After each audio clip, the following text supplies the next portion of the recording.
people we elect from our movement to city and state office now, the more we can move them to US Congress in the coming years.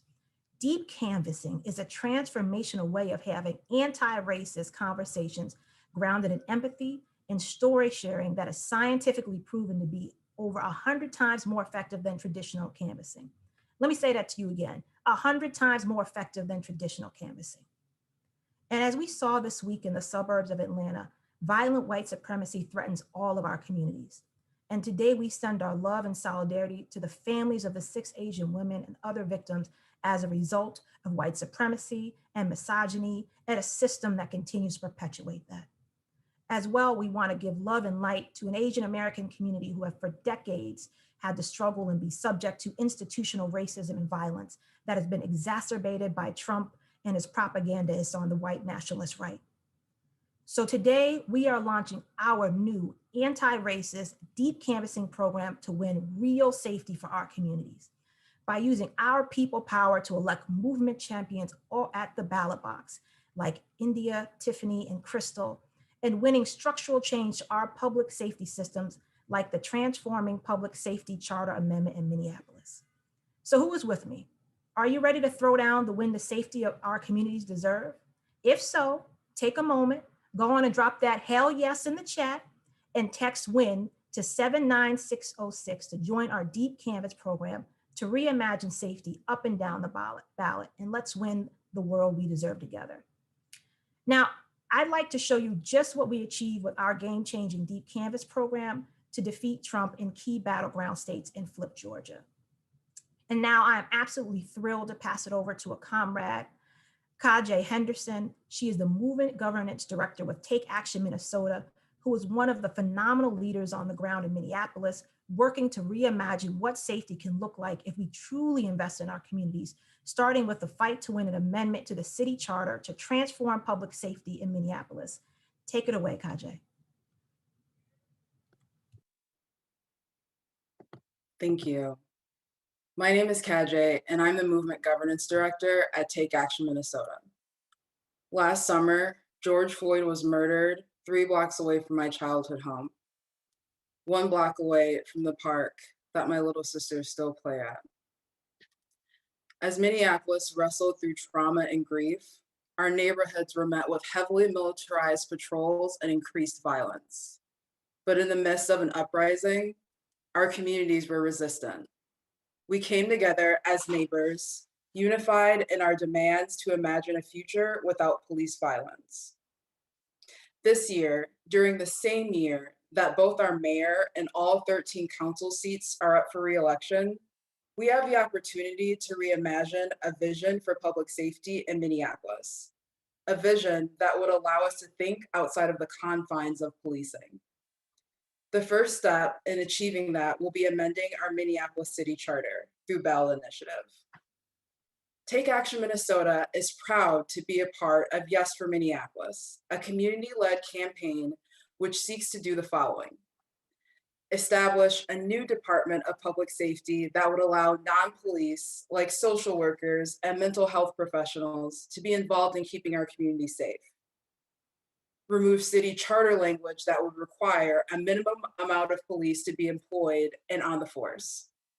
Here's what this public 911 for emergency responses. And it would not, in the community engagement process around figuring out an effective public safety strategy that works for Minneapolis. But here's what this charter amendment would do. It would remove the police-only model of public safety in our Minneapolis City Charter. It would establish a new Department of Public Safety with a public health approach to safety. It would provide the Minneapolis City Council with flexibility to fund public safety alternatives to policing. And it would empower the people to develop solutions for community-led safety initiatives. By starting this process, Minneapolis would become one of the strongest examples of what it looks like to implement a community-led vision for public safety. But we know that this fight isn't going to be easy. Even though Black folks make up only 19% of the population in Minneapolis, we account for 66% of chemical irritants used by MPD, That means military tactics like tear gas and pepper spray, things that burn your skin and lungs, are being disproportionately used on Black folks. We are 66% of neck restraints used by MPD. That means tactics involved in actively preventing folks from breathing are disproportionately used on Black people. 68% of gunpoint incidents involving MPD. MPD uses force on Black folks at 7 times the rate of white folks. That means every day, Black people in Minneapolis are under a threat of violence by police in a way that white people will never experience with the same crushing consistency. Last year, our mayor and police union fought tooth and nail to maintain the status quo by doubling down on requests to add additional police and increase spending on riot gear. We saw right-wing forces use harmful narratives about Black and brown folks to try and incite violence and suspicion of our communities. And that's why we need your help. You can join us in this historic fight with our Deep Canvas program here in Minneapolis. Again, that's WIN to 79606. By having transformational conversations with folks across Minneapolis about what safety means to them, we have the opportunity to talk about how much safer our communities can be when we divest from policing and invest in things like housing, healthcare, and youth senior services. Passing it back to you, Afia.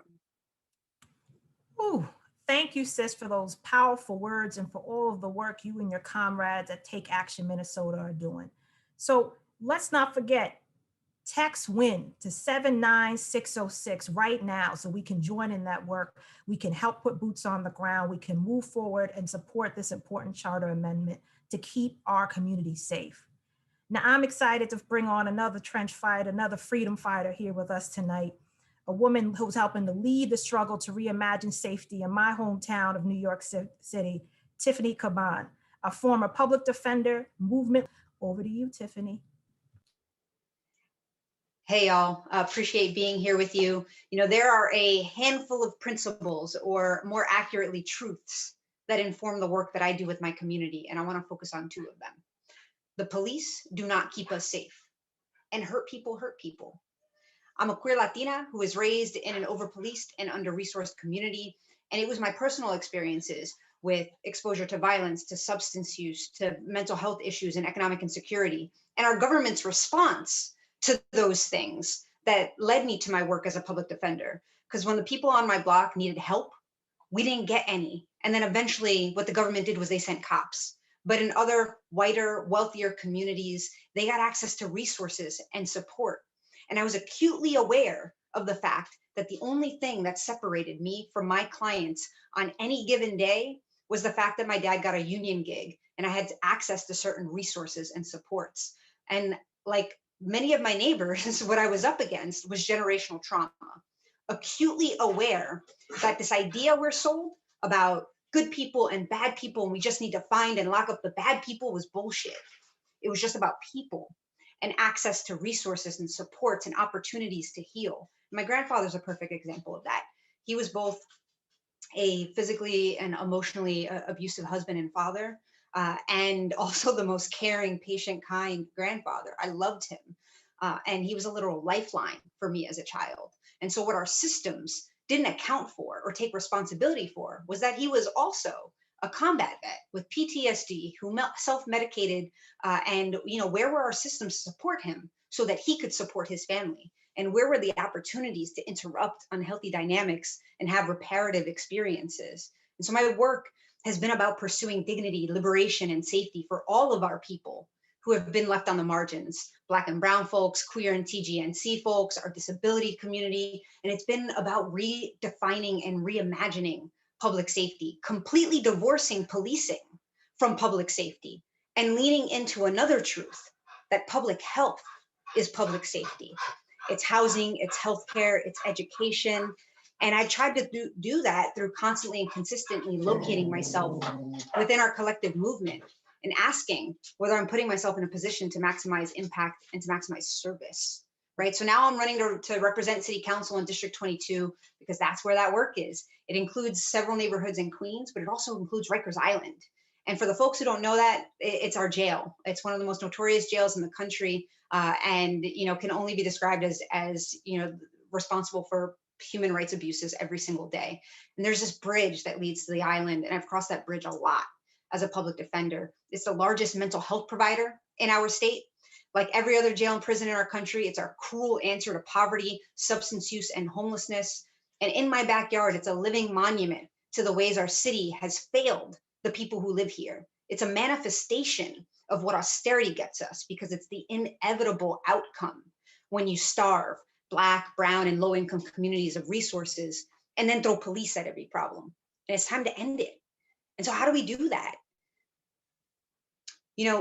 I spoke to an organizer out in the closest public housing complex by me, Astoria Houses, and his name is Andre. And he said, people always say it takes a village to raise a child, but who is uplifting and taking care of the village? And that's the job of government, to create an infrastructure, a robust public health infrastructure that allows and empowers our people to take care of each other. It necessarily means defunding the police and fully funding our communities. And it means a commitment to co-governance. And I'm going to cite my homegirl, Sandy Nurse, who is also running for city council in New York City out in BK. It's a process where movements and community members aren't only asked for their input, but are at the decision-making table side by side with decision makers shaping legislation and policy. It's a process where power and accountability flow from the bottom up and not the top down.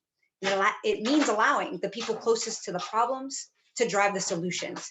And so that's what the folks here tonight, up and down the ballot, are committed to doing. It's an honor and a privilege to be here with y'all, to be in relationship with y'all, to organize for this world together. And Afia, it's all you, sis. Ooh, it's hot. I'm feeling this. Thank you, Tiff, for your leadership. I am so excited to be a part of the transformation that you're going to be about in our city. I'm excited to introduce y'all to another powerful leader. In case you guessing, yes, people's action and community voices heard power, endorse them too, because that's how we roll. New York City Council, soon to be, I'm seeing it. She's a candidate for New York City Council, Crystal Hudson.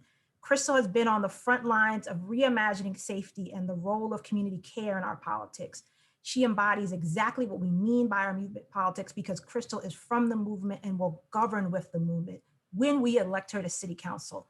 Over to you, Crystal. Thank you so much, Afia, and thank you, People's Action, for having me here tonight. I'm a first-generation American, third-generation Brooklynite, and I'm the only child of a single mother who's living with Alzheimer's disease. My mother spent 40 years as a registered nurse working at Harlem Hospital, taking care of New Yorkers, and it felt like there was no care for her when it was time for her to receive it. Through my caregiving experience, I've learned about the barriers facing regular working folks like us, and the difficulties we have accessing services, resources, and even just basic information. I'm running for New York City Council to make government more accessible to more people, especially those of us who are most marginalized. After my mother's diagnosis, and in particular over this past year during the pandemic, we created a community of care around my mother. From friends and neighbors to healthcare professionals and various resources, it's been a broad community of folks who've helped my mother to stay safe. And imagine if each and every one of us had our own network of friends, of family and neighbors, medical providers and mental health professionals, social workers, mentors and teachers, and landlords who provide safe and secure housing that kept us at home, rather than predatory landlords who force us to live in hazardous conditions that drive us out of our very own neighborhoods. We know that we're the ones who keep us safe. It is not police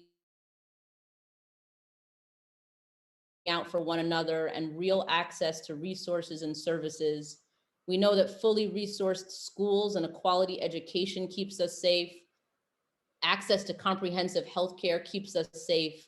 Secure, imagining safety requires us to think big and tackle these systemic issues with big ideas based on our core values of caring for each other and maintaining our communities. In Crown Heights and Prospect Heights, two neighborhoods in the district that I'm running to represent, the number of shooting incidents more than doubled before the year ended, with 21 incidents in 2019 and 46 by October of 2020. In Brownsville, Brooklyn, not too far from my district, the number of shooting incidents quadrupled last year. Police unions blame this increase on things like relaxed bail requirements and anti-police sentiment following this summer's protests after the killing of George Floyd, Breonna Taylor, Tony McDade, Ahmaud Arbery, and too many others. But those of us who live in these communities need us to focus on the needs of Black and Brown New Yorkers. We need to reframe our city's focus on gun violence to shine a light on the root cause, the lack of resources, opportunity, and of hope. As part of my Black agenda for New York City, I've proposed a basic income program in zip codes with the highest rates of gun violence. We know that basic income programs work and that many communities plagued by gun violence have historically never been invested in and face fewer job opportunities. A basic income program in communities whose fabrics have been frayed by gun violence would provide for daily necessities that so frequently leads to violence and cycles of trauma. Our city's treatment of gun violence is indicative of our overall approach to policing. Ignore the root causes and focus solely on punitive measures to purportedly keep our neighborhoods safe. But we know that more policing doesn't keep communities safe. In fact, more policing does more harm. To truly make our communities safe, we need to defund our police departments and shift those funds to community-led safety programs that have a proven track record of reducing violence. We must demilitarize our police departments and remove armed police officers from schools, public transit, homeless activity, removing indemnification clauses from union contracts, and giving an independent body the authority of disciplining police officers. To do that, we need to elect leaders who are from our communities and grounded in the belief of bottom-up policymaking, like me, like Tiffany Caban, and like India Walton. Thank you. Afia, back to you. Thank you, Crystal, for all you have done, and I'm sure will continue to do. Now, I feel like people are noticing a pattern here, right? This is what we do on a Thursday night when you're part of People's Action. We just put dope women together who said they're going to take over the world, and we get on with them, right?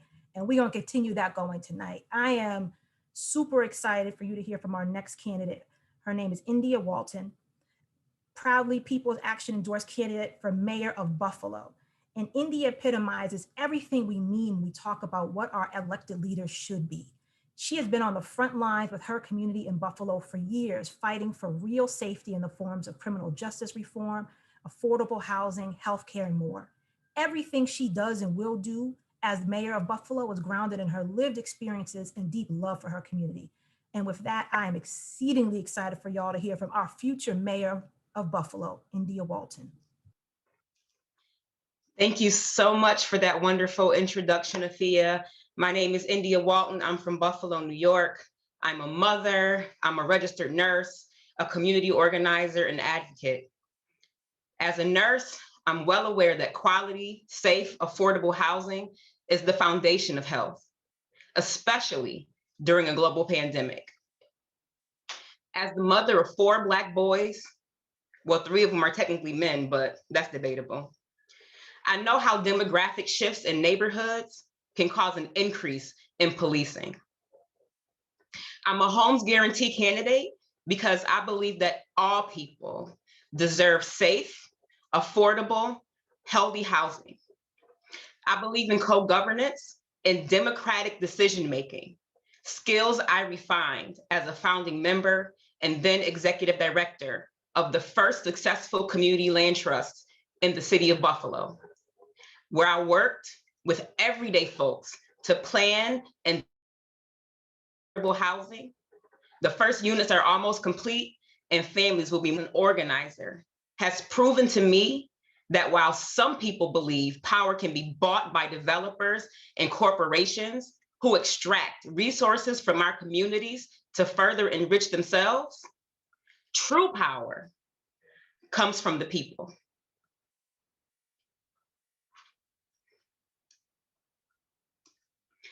This past summer, our current mayor failed to protect people assembled in peaceful protest against police brutality. And when police pushed our comrade, 75-year-old Marty Gugino, down and cracked open his skull, there was no accountability.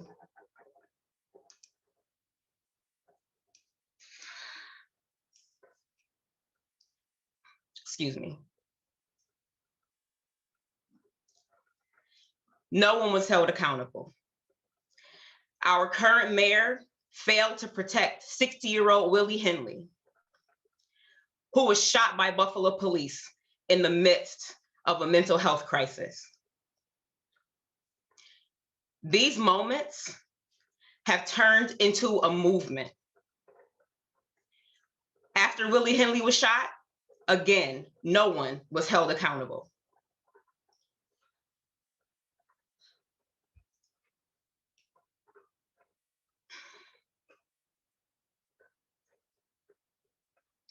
The kids who spilled into the streets of Buffalo over the summer in protest are turning our problems into political power.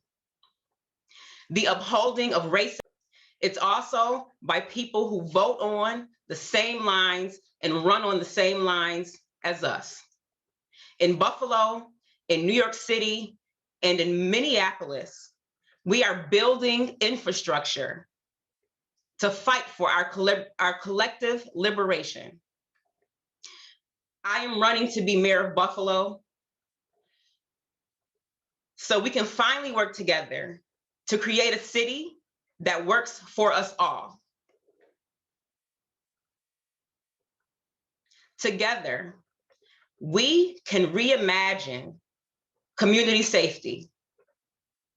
As mayor, I will ensure that our sons and daughters are able to move freely about their neighborhoods without asking why they're there. Our children belong everywhere.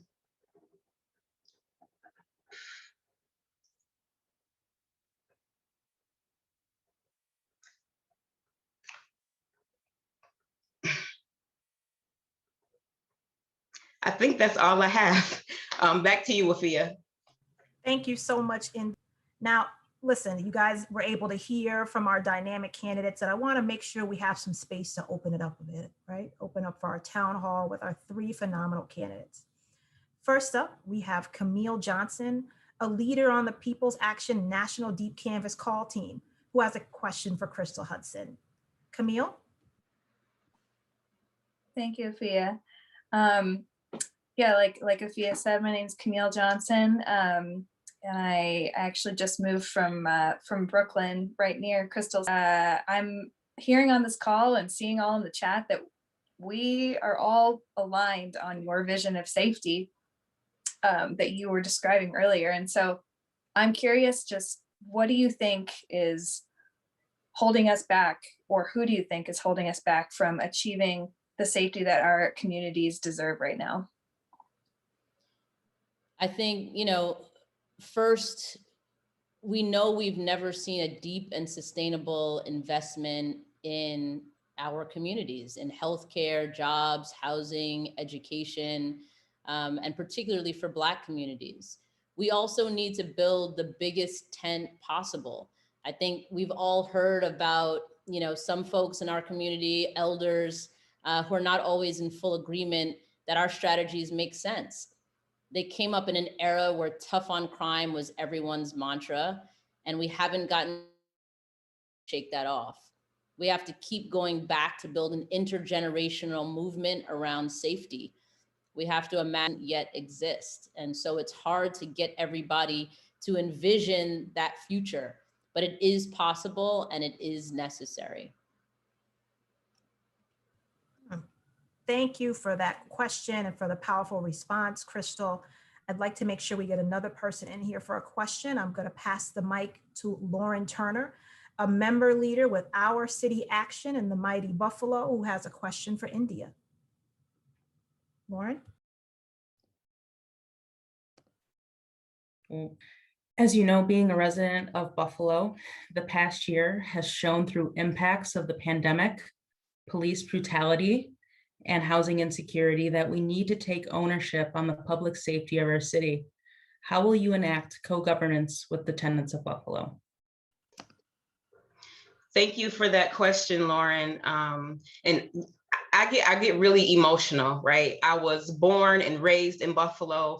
I'm raising my children here. And the reason why I'm so passionate about issues of police brutality, about the disinvestment and the intentional redlining and locking out of Black and brown people from the collective wealth in our community, is because I have a deep love and sense of responsibility for the folks that I'm from, and who I lived among my entire life. The Fruit Belt Community Land Trust is a perfect case study of what people can do when they are given resources and equipped people closest to the solution. And we know what we need where we are. We've seen time and time again over the course of the summer that more police don't keep us safe. What keeps us safe is a quality education, access to healthcare, healthy food, clean air and water, and really building a sense of community so that we feel accountable to one another. So, being able to expand things like community development, leadership through neighborhood councils and things like that is really what I'll do as mayor to make sure that we are able to take responsibility for the safety of our community and that our elected officials are accountable to us. And the last thing, and win against the status quo that's kept our people oppressed and poor for so long. And today we say enough is enough. Thank you. Come through, Mayor Walton. Yes. Thank you for that question, Lauren. And thank you so much for sharing your vision with us, India. Next, I want to make sure we bring up Brother Isaiah Smith, a leader on National Deep Canvas Call team who is throwing down for our work to reimagine safety with the Charter Amendment in Minneapolis, who has a question for Tiffany Caban. Isaiah? Hey, first I want to say thank you so much for giving me an opportunity to ask a question. I'm out here on the West Coast in Compton, doing the best I can for my family. I just want Compton, I don't know if y'all know, but more often we do our firefighters and our paramedics combined. Now there's a group of these contracted police, they call themselves the executioners. And what they do, this police gang, they go out and they get Nazi skulls tattooed on their bodies after violent shootouts. Now, I'm anxious to be a part of the righteous political movement that ends these practices. So I got a two-part question. What does movement politics mean to you? And second, how will these municipal elections in New York City move our agenda for racial and economic justice in the long term? Movement politics.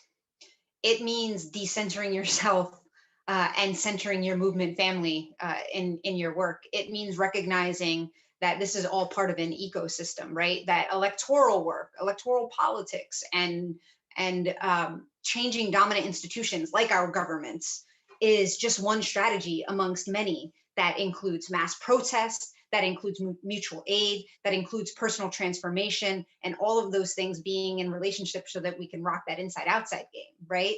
So that we can figure out how to expand each other's capacities and push the bounds of the constraints of the systems that we're working within.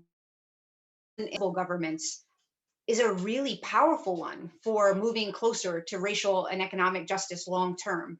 I mean, here in New York City, our municipal government is incredibly powerful with the budget, the legislative powers, the land use powers, and what we have an opportunity to do is reorient entire powerful bodies of government, of legislators, right? And leaning into what movement teaches us, because the more organizers and movement candidates that we get into the halls of power, we know that who we are accountable to is everything. We don't take that corporate money, we don't take that real estate money, we don't take, that cop money, and we stand with our people. And we are folks who will say that we're not going to be like the typical politicians who want to be the mayor for everyone, for the people in the high rises and the people in public housing, but that we are going to unapologetically be the electeds and the servants and the vessels for the folks who are on the margins of the margins, so that we are creating systems and solutions that allow those people in particular to not just survive, but. Thank you, Isaiah and Tiffany, for helping to start a vital conversation or continue a vital conversation on how we reimagine safety through municipal races and charter amendments, and how this is going to lay a foundation for a long-term structural change that not only do we know our communities need, but they deserve. So listen, we know that we have amazing, inspiring candidates who totally embody and understand the importance and the premium of reimagining public safety. But hearing from them, believing them, Wanting liberation is not the same as getting it. So we need you in. I need you to stop what you're doing right now. Get your phone. I know it's next to you. Text WIN 79606 right now to join the amazing work that Isaiah, that Lauren, that India, that People's Action, that you, because we need you too, are going to help us do right now. We're going to throw down through our Deep Canvas program to reimagine for public safety. Get your phone, text WIN to 79606. Now, it is my honor to introduce Illinois State Senator Robert Peters, who's representing the 13th District in Chicago, who is also a former director of one of our member organization, the People's Lobby, to share his perspective on how we can elect leaders through a vision of movement politics and win real safety for our communities. Take it away, Senator Peters. Definitely. Thank you. Thank you, People's Action. Yes, I'm State Senator Robert Peters, which is the 13th district, which stretches from downtown Chicago along the lakefront to the Indiana border, if you've ever been to Chicago. So it's a long and skinny district. But let me first sort of talk about myself and how I got here. So I grew up in the south side of Chicago, and my biological mom was addicted to drugs and alcohol, and I was put up for adoption, and I was adopted by a civil rights lawyer for a father and a social worker for a mom. And my mom suffered from alcoholism. She was addicted to alcoholism, struggling with mental health issues, and she didn't feel comfortable that she could talk about it. And for me as a kid, I never felt comfortable being home. So I hung out, in my park with my friends, getting in trouble over and over again. And one of the ways I was able to get through it is that people don't have that community anymore. We've disinvested in that sense of community. We disinvested in the idea that you should have a roof over your head. We've disinvested in the idea that you should have food on a table or have a good school. And what we have said is that you have to pick yourself up by bootstraps that don't exist. And so what I think about when we have a conversation about safety and justice and the work that we need to get done is the fact that you should have those core elements in your life. You should have a full belly. Your brain should be able to imagine. You should know that when you walk down the street, you're not going to be pulled over or arrested simply because you're Black. And so I became an organizer with the People's Lobby, which is an affiliate with the People's Action. And I helped start with a group of other organizations, the End Money Bond Coalition. Because what we understood is bond is literally taking money and wealth out of people's pockets to put into a system and takes it away from them being able to get the food on their table, to have a roof over their head. If you see the running theme here is that money bond is taking wealth and money from people, particularly if you're poor, particularly if you're poor and Black, and particularly if you're poor, Black, and a woman. And it says that you get a tiered system of safety. It is not about whether you actually, did anything it simply says you're guilty of being poor. And so we helped build this coalition. And we worked and everyone kept they laughed at us. They said, oh, there's no way you're going to get this done. You guys are just crazy. You're radical, whatever. And we just kept grinding it. We first were able to organize and get an order from the chief judge in Cook County. Then we were able to pass the Bail Reform Act of 2017, which helped set the stage for more and more legislative work. And then I want to emphasize why the down ballot piece is so important. I was an organizer and a state Senate seat opened up and I decided to go for it. And I became a state senator, which I am talking to you as, and I came from the organizing effort. And I said that my number one mission is to take the organizing on the outside and bring the organizing on the inside, and to make sure that I'm doing it and I'm held accountable by the organizations that brought me, to remember who took me to the dance. And so working with the End Money Bond Coalition as a state senator, the state of Illinois this January passed as we're the first state in the entire country to abolish cash bail. And we did more than simply just abolish cash bail. We fundamentally changed the pretrial justice system. And we said that people deserve their day in court, because bail isn't just the fact that you are not. And we combined that with the fact that not only do we get that done, someone like Kyle Rittenhouse, who was on camera shooting 2 people, was able to bond out. So most people who are struggling, if you're Black, you're particularly poor, and you're a woman, you don't have the ability to bond out. But someone like Kyle Rittenhouse, who had the privilege and the right-wing donors, got to bond out.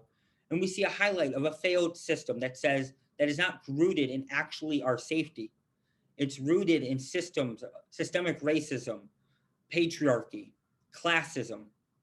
And so as we've gotten this done, which is huge, it's also important to note it's going to still take this coalition effort. That wasn't the end of what we did in January. It was the beginning of our work. And so the implementation for our bill is in January of 2023. We're going to make sure as a coalition everywhere in the state.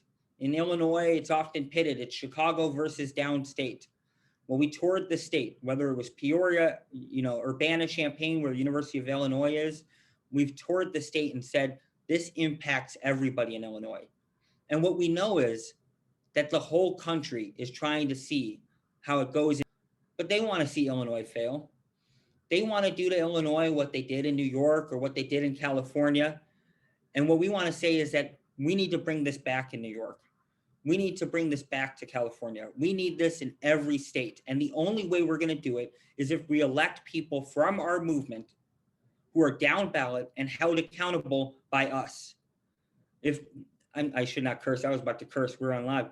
If I stray, I know the people who got me here will hold me accountable. And I have to see myself as an organizer first and an elected second. We need more of that. And that is what we're doing here. That is what we're pushing here. And that is our path to real safety and justice. It's what's happening under the dome of governance, and knowing that that is not just the end point, but the beginning of real safety and justice in our communities, no matter the zip code. So I'm honored to be here. I'm glad to speak to everybody here. And I think we need to continue to organize and push, and let's make it happen, in the rest of the country here. So thank you. Thank you, Senator Peters. Thank you for the work you're doing and the movement and all the folks at the People's Lobby in Illinois. What you guys are doing is an exciting. Pass it over to Joey Giffen-Hunter, a member leader from Take Action Minnesota, who will share with us exactly how each of us can get involved in our struggle to reimagine safety in 2021 and beyond. And make sure to stick around after Joey. We will have a final set after this by Grammy Award-winning artist and activist Patti Austin. Take it away, Joey.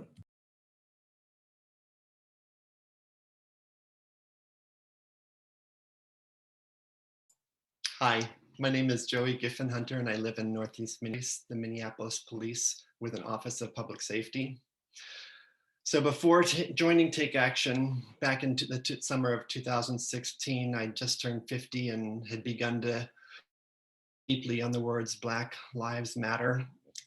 And that summer, on July 6th, Philando Castile, a Black man, was murdered by the police on video in front of his partner and his young daughter, her young daughter. And it took me by surprise by how hard it hit me, because at that time, someone invited me to feel the wrongness of his death down in my bones. And part of this wrongness was in myself as a white man for waiting until you have to be invited to feel the wrongness of all this in your bones. And we know we are all at different places emotionally in this.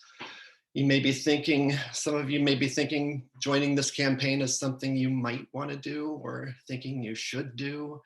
If this is the case, sign up with us to Deep Canvas, but also please consider setting aside some time to really reflect and sit with and grieve what is happening to everyday people in our city and your town, your city, your rural community. When I did this, I gained clarity and purpose and experienced a shift from wanting to change things to needing to change things. And at that time, back when I began to feel it, really feel it, I had to stop sitting on the sidelines. I realized back then very clearly that all this will never change until people who care about things turn into people who do things. It took a couple months of searching, but I am so grateful I found a political home at Take Action Minnesota, a People's Action member organization here. And I especially feel grateful now because I get to take part in a coalition campaign that is another game changer. If we can win and change our city charter to create a new Department of Public Safety, if we learn how to win in Minneapolis, let's win and begin to win everywhere. Text WIN, that's W-I-N, to 79606. We will contact you and show you how you can begin working with us to reimagine safety. Sign up to throw down with me and the team here in Minneapolis every Sunday to absolutely transform public safety here in Minneapolis and set a historic precedent nationwide by winning our charter amendment issue ballot. We are deep canvassing every Sunday from 3 to 6 p.m. Eastern Standard Time. And if you're new to deep canvassing, no worries. We have a full training plan for you and an amazing team of coaches who will help you every step of the way. You can also sign up to throw down to the powerful down ballot candidates we heard from tonight by joining our New York City Municipal's Deep Canvas phone banks every Wednesday from 6 to 9 p.m. Standard Time. And we will have a wonderful team to train and support you through every step. So again, for Sundays in Minneapolis and Wednesdays in New York City, turn your phones on and text WIN. If you understand that the change we need will not happen unless people who care are ready to throw down in the struggle to reimagine safety with us. If you're feeling it, get out your phone, please, and text the word WIN. And the number to send that to is 79606. And I have to tell you, when I reach out to people living in Minneapolis, when I do this work in the People's Action community, it feeds my soul. I've connected with residents in Minneapolis who share heartbreaking stories of brutal interactions with police. But more often, I connect with lots of people who, in this last year with the murder of George Floyd, have reached different stages of waking up. Not everyone, but so many people are waking up. They want to be a part of this change and need to be invited to join this movement to fundamentally change how to create their safety in their community. So I'm asking you to join us to build this movement by texting WIN to 79606. Thank you. Back to you, Afia. Thank you, Joey. Thank you for speaking deeply from the heart and inviting all of us to join you in this critical and transformational anti-racist deep canvas work. So it should go without saying that we are a people-powered organization. And so we need you. In fact, I'm going to be honest, we need the Holy Trinity from you. We need your time, your talent, and your treasure. So what I'm asking you to do right now, right, you will see come on your screen now an option to support our work. Or you can click the link that you will see in the chat. And I'm asking you to help us to do this transformational work. I'm asking you to invest in yourself, right? By becoming a $10 monthly donor to People's Action or making a one-time donation of $27.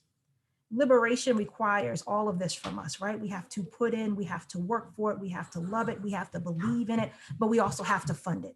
So please do this right now. Drop in the chat a done when you've donated. I'll wait. Go on and do it.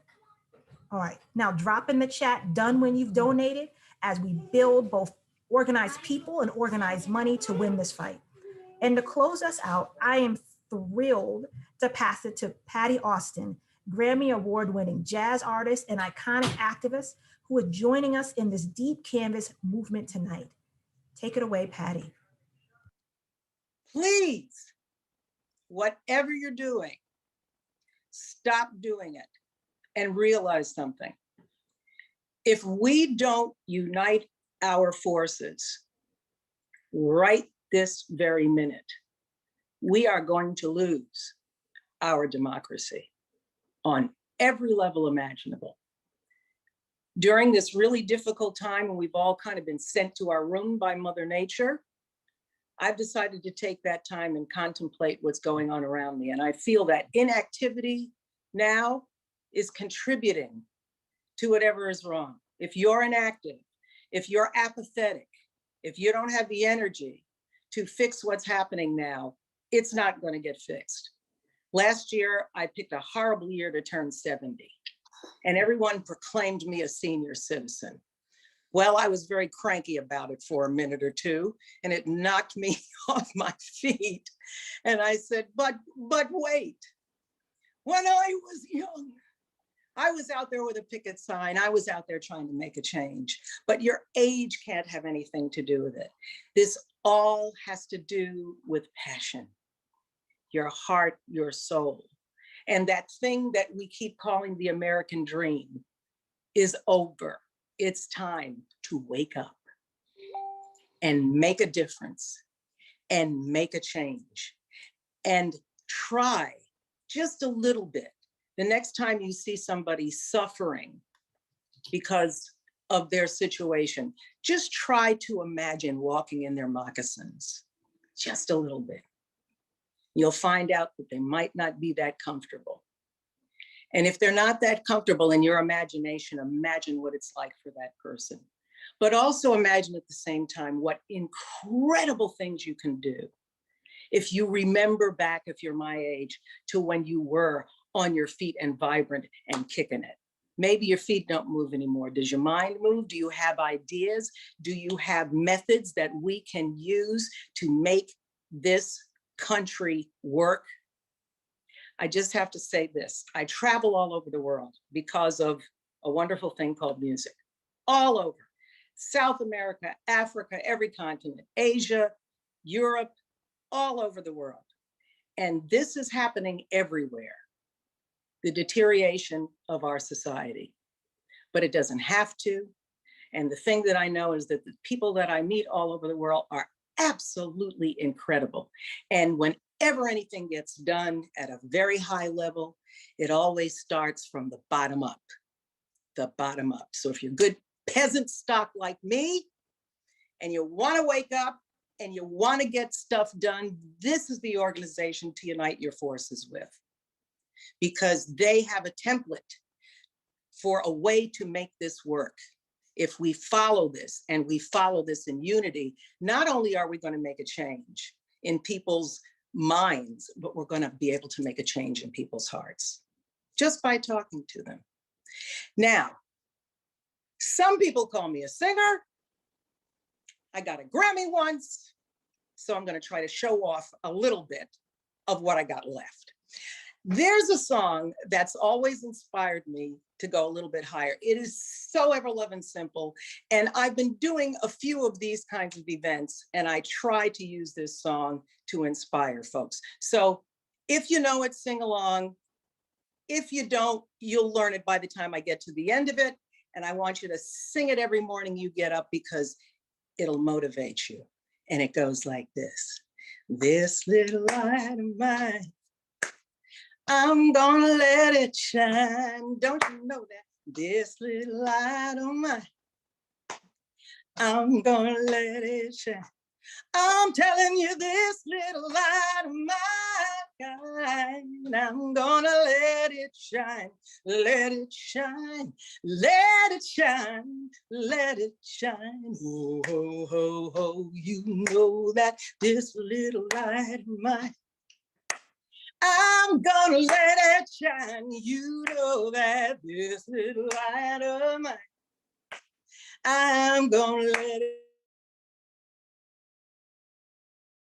of mine. I'm gonna let it shine, let it shine, let it shine, let it shine, oh, let it shine.